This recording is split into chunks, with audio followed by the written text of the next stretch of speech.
Go. All right, Latavius Davis, lead yard instructor for the Salt Lake City location of 160 Driving Academy. Back at it again. We're gonna go through the coupling system now. Since I'm right here, we're gonna run through the coupling system really quick. I put a lot of stress on this one because, especially with the Amazon Times, because these guys see all the time. You guys know firsthand of what I always talk about from day one. Don't get too comfortable, don't get complacent. That's when mistakes happen. And I bet all of my Amazon Times can tell you how many drivers professionally they've seen that boast and brag all these years of experience, and they're dropping their daggone trailer out here, and then you got somebody that got to come and weld new landing gear on. It was already loaded, and then they got to offload it. It's just a whole mess. So I always let you guys know, yeah, truck driving is fun. You make a lot of money. You get to see all these places, but don't get too comfortable and don't get too complacent to where you start skipping steps. The coupling system is everything from your tractor to your trailer, the connection, everything in between. And that's what most drivers forget to do. They forget to take one look at something, and then boom, your trailer, that load is compromised. Now you got a whole lot of sit time, and you got to call your dispatcher, your manager, and explain why you didn't do your pre-trip correctly. Pre-trip is something that we're going to do over and over and over and over and over. Don't skip steps. Everybody wants to log for it. That way, when inspections come, you've covered your own tail. All right? So we're going to start with our red emergency line, our blue service line. They are connected to the rear of my tractor, which is down here. They're connected to the rear of my tractor with couplings that are present and tight. They're not broken or cracked or audibly air leaking. And they are also connected to the front of my trailer with glad hands that are secured and tight. They are not cracked or broken or audibly air leaking. My glad hands also have good rubber grommets on the inside. And they are not dry rotted or audibly air leaking. Okay? Now, I don't have to take this off, and you don't have to do this during the test, but for the purposes of this video, this is what the rubber grommet is. This is the same thing that I showed you that I have spare rubber glad hand grommets on the inside of my emergency equipment box. So that's what these are. These seals press against one another.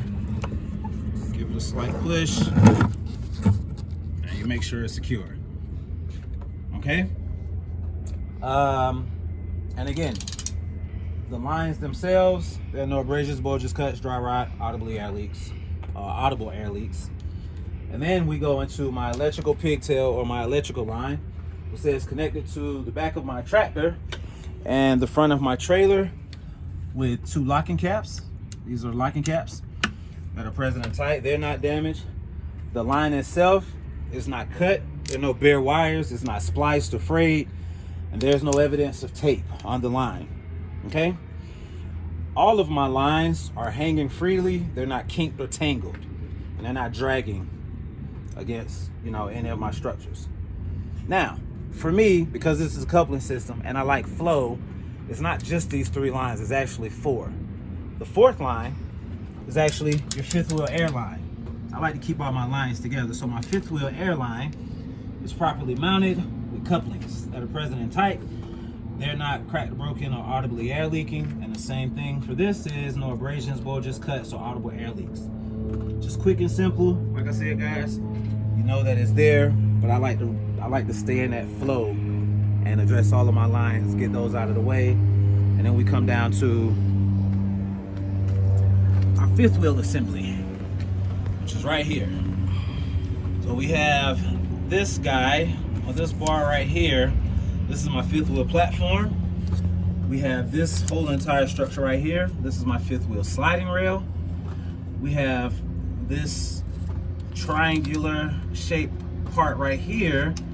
That's this. This is my fifth wheel pedestal. And then we have my fifth wheel skid plate with two hinge pins. We have my apron, which is attached to my trailer. And then we have my locking pins or my locking teeth. So that's, and then we have my release handle. So these are all of the parts for the fifth wheel. When I get to the back of the trailer, I'll show you guys the locking jaws. And you might have to turn your flashlight on if you have one. Your locking jaws and your kingpin. Okay? So the way we address this is we say, my fifth wheel platform. That's what I always mix the platform and the pedestal up. But my fifth wheel platform is properly mounted to the frame with mounting bolts that are present and tight. There are none missing. The platform itself is not cracked, broken. It doesn't appear to be repair welded, and it's not, what I say, cracked, broken, repair welded, or bent. Bent is the other thing. Okay? And then we say my fifth wheel sliding rail is mounted to the platform. You guys can see with mounting bolts, these are the bolts that are driving this down into the platform. With mounting bolts that are all present and tight, there are none missing. My fifth wheel sliding rail is not cracked, broken, repair welded, bent, or twisted in any way. Okay? From there, we go right into my locking teeth. My locking teeth or my locking pins are properly mounted as well. They are all present and they are in a locked and safe travel position. I know they're in a locked, safe travel position because they are in the outward position and they are properly, secured and locked between this groove, this groove, this groove, so on and so forth. Okay, so this is what we look like. This is what it looks like once we know they're in a locked and safe travel position. So then we go into our fifth wheel pedestal. Our fifth wheel pedestal. Once you guys come to the class, I'll detach the trailer. Or have DJ or myself, we'll detach the trailer from the tractor and we'll actually give you a full visual of the skid plate and the pedestal.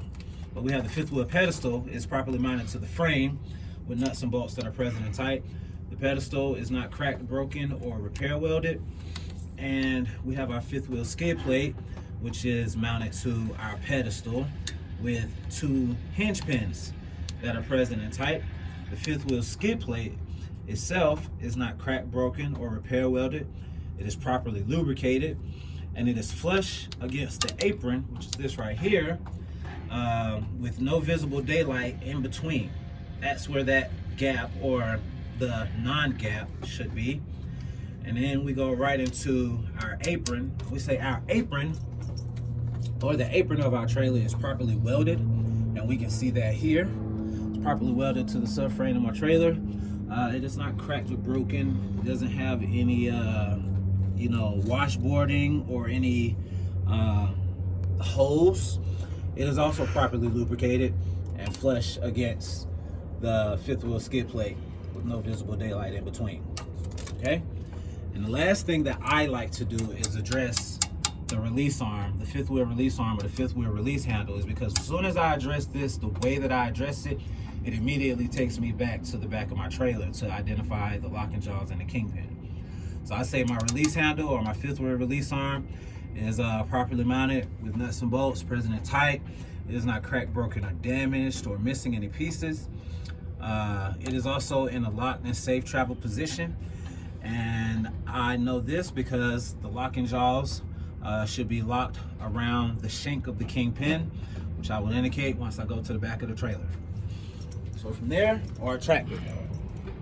So from there, this is where you gotta, and I'll actually pull mine out. And turn on my flashlight.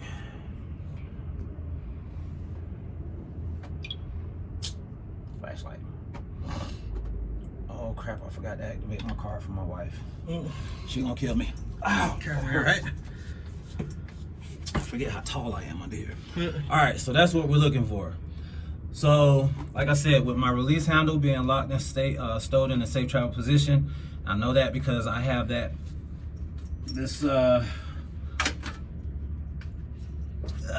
we go. I have this part, which is my locking jaws. It is locked around the shank of the kingpin. The shank of the kingpin is this guy right here.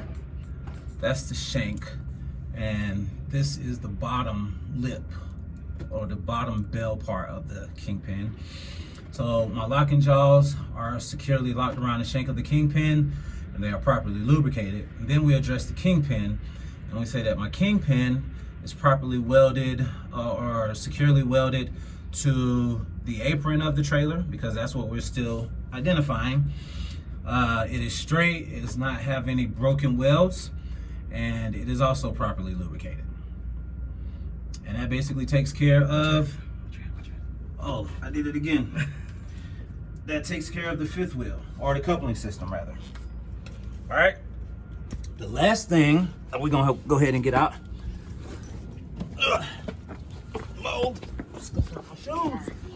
The last thing that we want to identify is the clearing or the spacing from your rear tires and your mud flaps and all that good stuff to your landing gear, ensuring that we have adequate space to turn, you know, our tractor without rubbing any of our equipment against one another.